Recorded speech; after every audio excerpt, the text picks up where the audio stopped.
कि चाउमीन। गांव में चाउमीन का चलन अभी अच्छे से नहीं आया था, लेकिन सुरेश शहर से चाउमीन बनाना सीखकर गांव में ठेला लगाता है। अरे ये केचुआ है क्या भैया? कैसे खाया जाता है? अरे नहीं नहीं, ये चाउमीन है। चाउमीन शहर में खाया जाता है। कितने की दे रहे हो सुरेश? 10 रुपए की प्लेट भरकर। तभी वहां शहर से पढ़ा एक लड़का आता है। जरा एक प्लेट चाउमीन तो देना। सुरेश उसे चाउमीन देता है। उसे चाउमीन खाता देख गांव वाले भी उससे चाउमीन ले लेते हैं और खाने लगते हैं। अरे वाह सुरेश भैया, कमाल की बनाए हो। 2 प्लेट मेरे बच्चों के लिए भी पैक कर दो। बस फिर क्या था, सुरेश का ठेला लगता है और चाउमीन खरीदने वालों की लाइन लग जाती है। तभी वहां से गांव का साहूकार होकर गुजरता है। और ये क्या भीड़ लगी है? लगता है झगड़ा हो गया है गांव में। चलूं मैं अभी तो मजे ले लूं। अरे कहाँ है, इतनी भीड़ लगी है यहाँ? लड़ाई हो गई है क्या? अरे साहूकार साहब, ना ना ना, कोई लड़ाई ना हुई है। ये तो सुरेश की दुकान है चाउमीन की। हम लोग चाउमीन खाने आए हैं, आप भी खाइए ना। साहूकार चाउमीन खाता है और सुरेश की तरफ देखता है, जो सारे दिन के पैसे गिन रहा होता है। अरे सुरेश, क्या लागत है इस काम की? अरे साहूकार जी, आप अब आए तो ये पूरे 10,000 रुपए ले जाइए, जो पिछले साल शहर जाने से पहले आपसे लिए थे ना। लागत तो क्या कहे, जो आपने दिया था उसी में सीखा भी है और दुकान भी खोल ली। अरे पैसे इतने जल्दी क्या जरूरत थी? कैसे जरूरत नहीं थी साहूकार जी, इतना मोटा ब्याज कहाँ से भरते। साहूकार को अब सुरेश की दुकान को हड़पने की लालच आ जाती है। नाना करते ये सारे दिन में 500 रुपए कमा ही लेता है। अरे गांव में ये ऐसे ही कमाता रहा तो कहीं ब्याज का काम ना शुरू कर दे। अरे भैया, कोई ना कोई जुगाड़ तो करना पड़ेगा। अब साहूकार घर आ जाता है और अपनी बीवी को सारी बात बताता है। हाँ जी, ये तो मैंने भी सुना है कि सुरेश के हाथ की चाउमीन नहीं खाई तो कुछ नहीं खाया। अरे हाँ हाँ, सही ही कहते हैं। मैं भी खा कर ही आ रहा हूँ। अरे भाग्यवान है, कितना अच्छा हो ना अगर वो पैसा हम लोगों को मिल जाए। क्यों? हैं? हाँ, वो तो है, लेकिन कैसे? हम लोगों को तो चाउमीन बनाना आता ही नहीं है। साहूकार और उसकी बीवी अब रोज चुपके से सुरेश के घर जाते हैं और खिड़की से उसे चाउमीन बनाते देखते। अब क्या था, दोनों को चाउमीन बनाना आ जाता है। फिर एक रोज, और सुरेंद्र, तुझे साहूकारनी ने बुलाया था।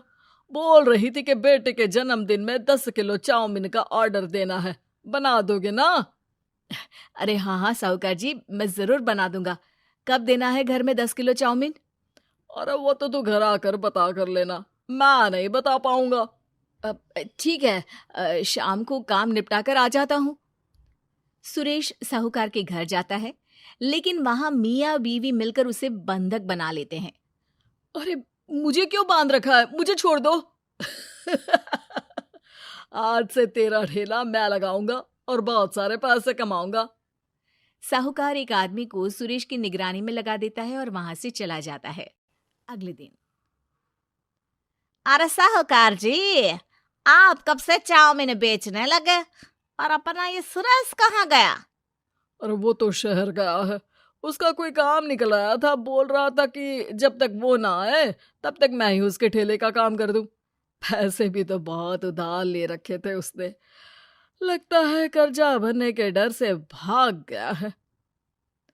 अरे पर वो तो बोल रहा था कि उसने सारा कर्जा उतार दिया है, और वो क्यों भागेगा? इतना तो कमा रहा था। अरे मुझे क्या पता। अरे चाउमीन खाना है तो बोलो, नहीं तो भागो यहाँ से। अरे हाँ हाँ, दे दो दे दो। अब तो चाउमीन खाना पूरे गांव के लोगों के लिए आदत ही बन गया है। ना खाओ तो नींद ना आए। हाँ हाँ, तो लो और निकालो 50 रुपए। 50 रुपए क्यों? सुरेंद्र तो 10 रुपए में देता था। अरे वो पागल था, मैं थोड़ी ना हूँ। गांव वाले, जिनको चाउमीन की लत लग गई थी, वो करते भी क्या? दे दो, और ये लो 50 रुपए। लेकिन फिर साहूकार उन लोगों को प्लेट में थोड़ी सी चाउमीन रख देता है। अरे ये क्या, पैसे 5 गुना ज्यादा और चाउमीन बस इतनी सी। अरे साहूकार साहब, भगवान से तो डरो।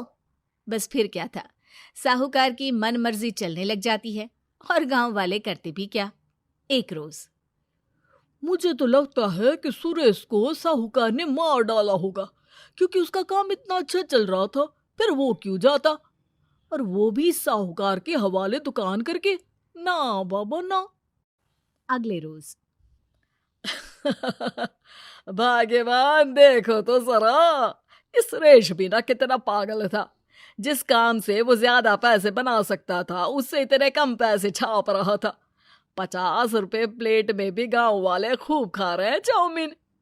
हाँ जी, और जितने में वो लोगों को 10 प्लेट खिलाता था भर भर कर हम लोग उतने में 20 प्लेट बना रहे हैं। क्यों जी?